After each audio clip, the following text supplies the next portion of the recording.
Bismillahirrahmanirrahim. Assalamualaikum warahmatullahi wabarakatuh. Waalaikumsalam Alhamdulillahirabbil alamin wa bihi nasta'inu ala umuri dunya waddin wassalatu wassalamu ala asyrafil mursalin wa ala alihi wa sahbihi ajmain. Amma ba'd. Alhamdulillah para pemirsa dan sahabat-sahabat milenial yang berbahagia. Alhamdulillah pada malam hari ini kita kembali berjumpa dalam acara Bincang Bareng Generasi Milenial. Tema kita pada malam hari ini agak spesial, ya, mengembara menuntut ilmu hingga ke negeri dua Nil. Tentu para pemirsa ada yang penasaran negeri apa yang dimaksud dua Nil itu. Mari kita sejenak memperhatikan firman Allah Subhanahu wa taala dalam surah At-Taubah ayat 122. Wa ma kana al-mu'minuna liyanfiru kaffah. Tidaklah pantas orang-orang beriman seluruhnya terjun ke medan perang. Falaula nafara min kulli firqatin minhum ta'ifatun liyatafaqahu fid din. Mengapa tidak ada segolongan dari mereka yang fokus untuk tafaqquh fid din, mendalami ajaran agama Islam. Liunziru qaumahum idza raja'u ilaihim, agar kelak mereka kembali untuk memberikan pendidikan, edukasi, tarbiyah kepada kaumnya, la'allahum yahdharun, agar mereka kemudian memiliki pemahaman, kesadaran terhadap ajaran Islam.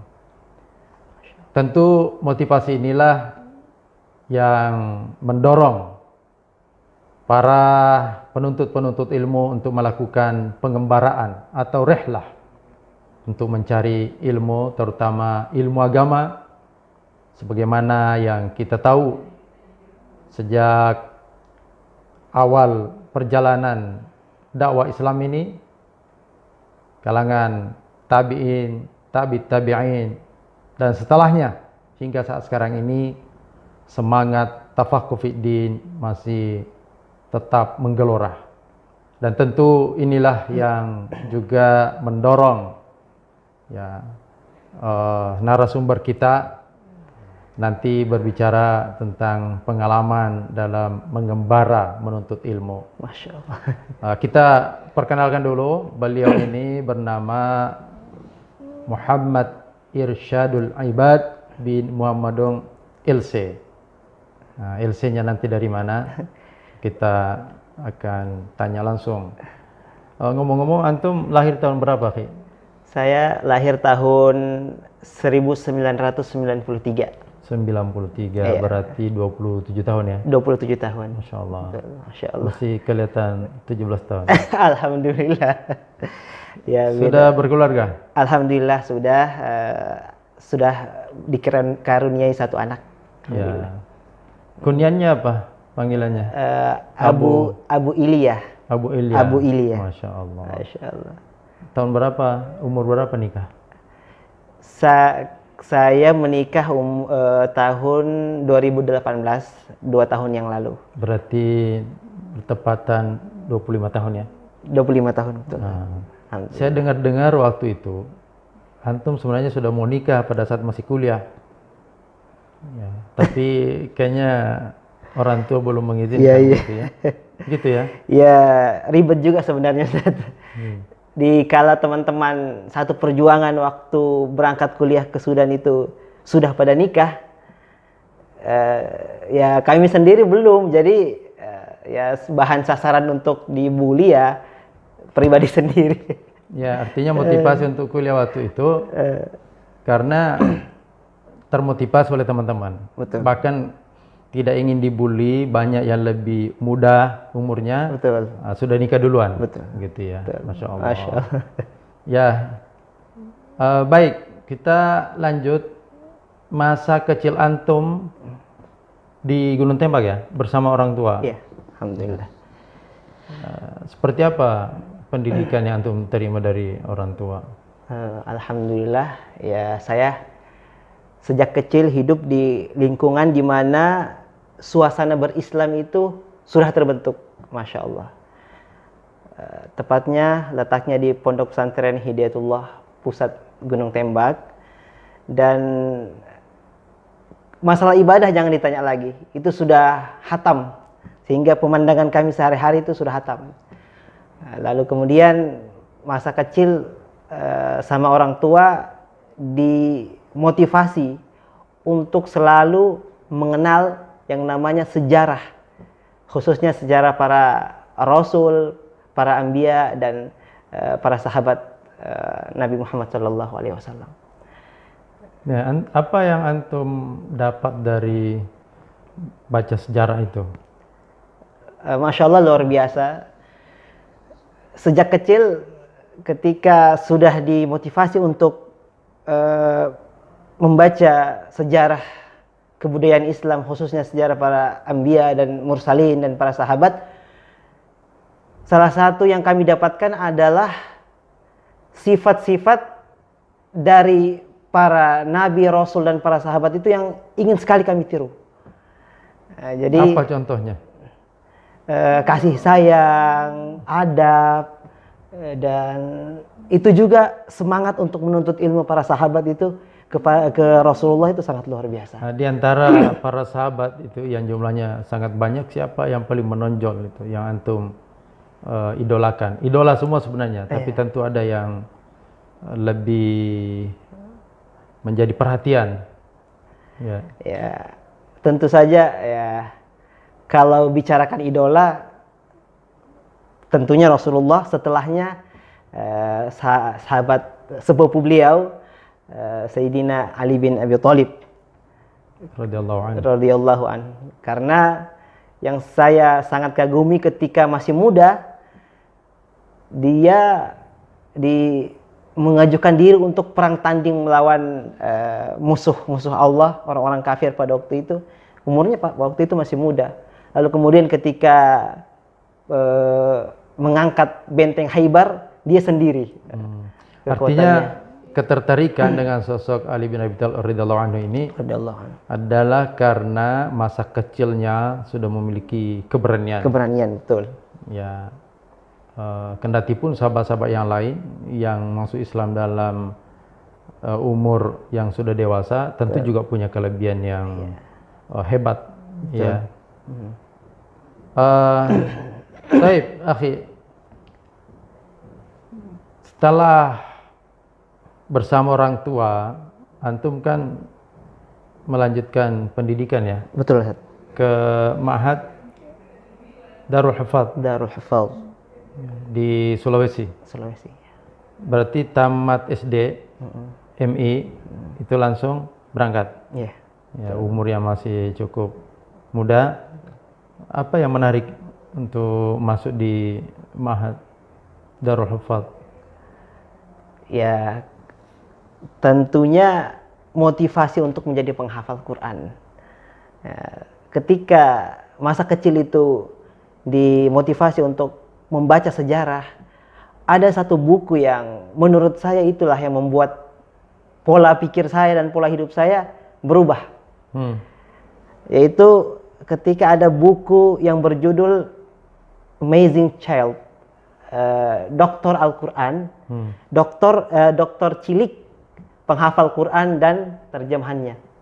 Siapa itu? Namanya Sayyid Muhammad Hussein Tabatabai. Oh, Masya Allah. Masya Allah.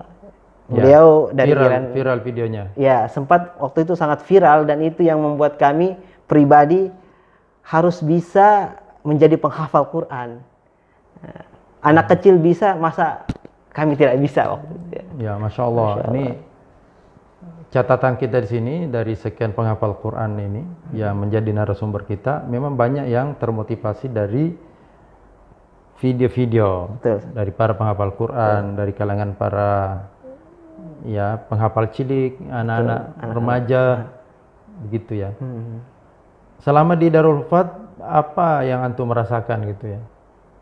Selain sudah selesai di Darul Fatihah selesai menghafal 30 juz? Alhamdulillah selesai setorannya menghafal.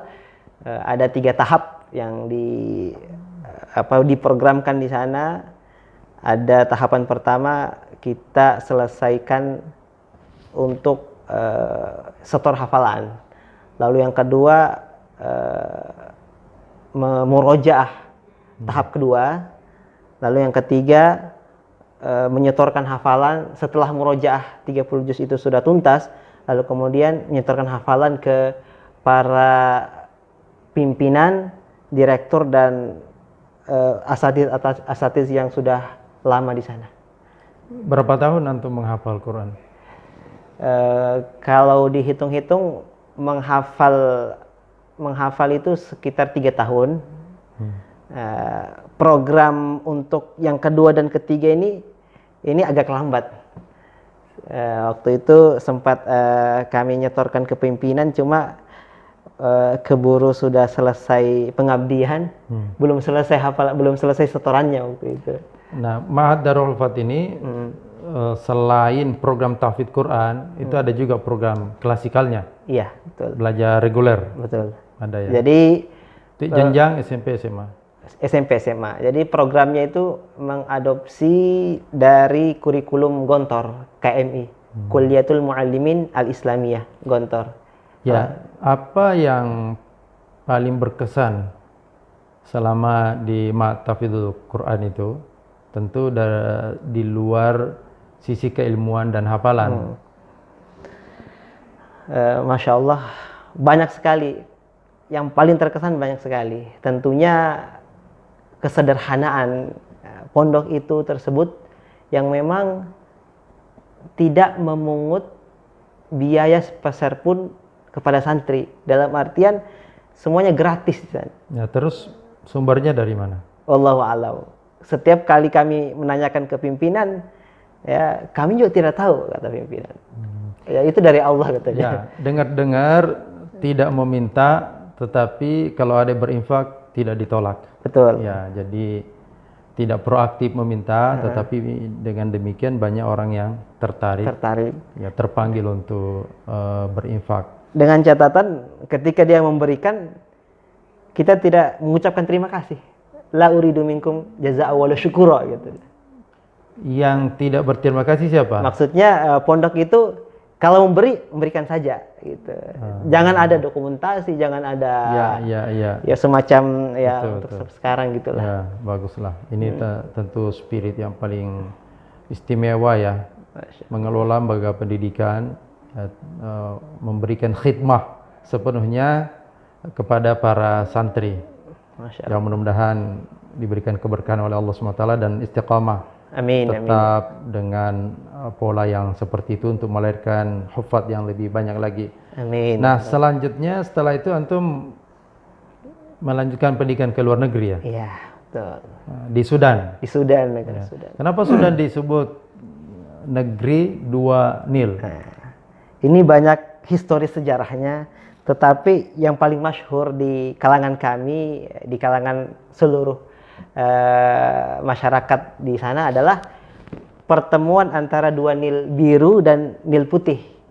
Letaknya di jantung ibu kota yang sebelumnya, yaitu Durman. Di situ ada pertemuan dan sangat indah suasananya. Masya Allah. Jadi sebenarnya tempat tinggal kami di Khartoum, cuma sekali-kali bisa melewati ke sana. Ya. Antum jurusan apa di sana? Saya jurusan tafsir wa ulumul Quran. Di Universitas Jami'ah Afrikiyah Al-Alamiyah, kalau bahasa Inggrisnya International University of Africa. Ya. Jadi Universitas Antarabangsa Afrika. Sudan Afrika ya, tetapi Sudan, bahasa Afrika. Resminya bahasa Arab. Bahasa Arab Fusha. Dia di benua Afrika, tetapi bahasa ibu mereka adalah bahasa Arab. Apa bedanya bahasa Arab orang Sudan dengan negara-negara Arab lain? Mesir, Saudi Arabia sendiri. Tentunya yang kami rasa itu adalah dalam bahasa kesehari-harian atau bisa diistilahkan bahasa pasaran atau amiyah atau dariji, itu bahasa Sudan lebih mendekati ke fushah.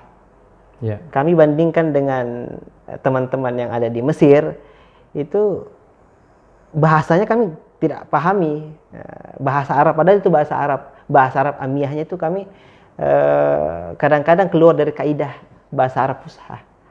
Walaupun yang di Sudan juga begitu, cuma memang lebih mendekati dan lebih cepat orang memahami bahwasanya oh maksudnya ini gitu. Orangnya juga relatif ramah-ramah ya. Kebetulan Masya saya Allah. pernah sepekan kalau tidak salah. Alhamdulillah. Ya. Memang terkenal ramah. Terkenal ahlul karom. Oh, Masya Allah. Ahlul karom. Gitu. Contohnya keramahan mereka Keramahan mereka atau itu sifat karomnya. luar biasa. Ketika ada orang baru, orang asing, itu langsung disapa. Kaifa halukum, kaifa akhbar, kaifa ahwal, kaifa ahl. Pokoknya itu seakan-akan dia menyapa kita itu seperti teman yang sudah kenal sejak lama.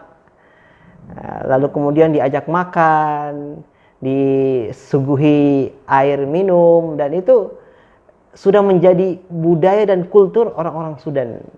Ya. Masya Allah. Meskipun kondisi ekonomi mereka jauh lebih sederhana Betul. dibandingkan dengan negara-negara Arab yang lain. Betul. Kita tahu negara Sudan ini sudah sekian lama di embargo oleh Amerika. Ya. Tapi bagaimana masyarakat bisa hidup survive gitu? Bertahan hidup dalam kondisi di embargo. Gitu. Ada nggak hal-hal yang memberatkan selama antum berada di sana? Sebagai mahasiswa, UKM itu tetap berjalan dan masyarakat tetap, Maksudnya perekonomian menengah ke bawah. iya, menengah ke bawah tetap berjalan. Tetapi dalam hal-hal satu sisi memang sangat memberatkan bagi orang-orang atas. Dalam artian kalau sebagai mahasiswa misalkan kita mau dikirimkan uang oleh orang tua, di sana nggak ada ATM antara negara gitu, Ya. nggak ada. Jadi ya kalau untuk ngirim begitu ya pakai jasa transfer dari teman sendiri yang membuka jasa tersebut. Gitu. Sehingga dampaknya memang secara negara kami nggak tahu. Cuma memang secara mahasiswa yang kami rasakan itu berjalan seperti biasanya dan Masya Allah. Ya, Alhamdulillah, Alhamdulillah. tidak ada hal yang menghambat dalam proses belajar mengajar itu. Alhamdulillah. Selain belajar di jamiah atau di universitas, ada program talaqi di masjid-masjid bersama para ulama. Nah, inilah salah satu keistimewaan yang kami rasakan. Selain di jamiah, selain di universitas yang memang kami rasa nggak efektif pembelajarannya karena waktu itu satu kelas itu sampai ratusan, sehingga alhamdulillah sejak awal kami datang ke Sudan itu sudah ditempatkan, diarahkan sama senior kami untuk hidup di lingkungan di jamaah, di asrama, dan itu orang-orangnya di situ adalah orang yang rajin, multazim, pergi talaki. Ya, banyak yang merasakan bahwa justru ilmu yang didapatkan dari ngaji dengan para ulama, dengan sistem talaki itu jauh lebih berkesan dan jauh lebih dirasakan. Betul. Ya, dibandingkan dengan perkuliahan secara formal. Ya, betul. Ya, di bangku kuliah ya, Betul. begitu ya. Betul. Nah, ini juga pesan untuk adik-adik, sahabat-sahabat semua yang sedang belajar di luar negeri, jangan sampai melewatkan kesempatan ini. Ya. Iya. Banyak para ulama-ulama yang memiliki kapasitas yang luar biasa, yang mengajar ilmu-ilmu agama di masjid-masjid yang tersebar di sudut-sudut kota. Ya. Dan mereka sesungguhnya adalah orang-orang yang telah menjual dirinya untuk berkhidmah kepada para penuntut-penuntut ilmu. Masya Allah. Nah, Baik akhi, ada pesan-pesan untuk sahabat-sahabat milenial ya, yang berminat untuk melanjutkan pendidikan di Timur Tengah, Iya.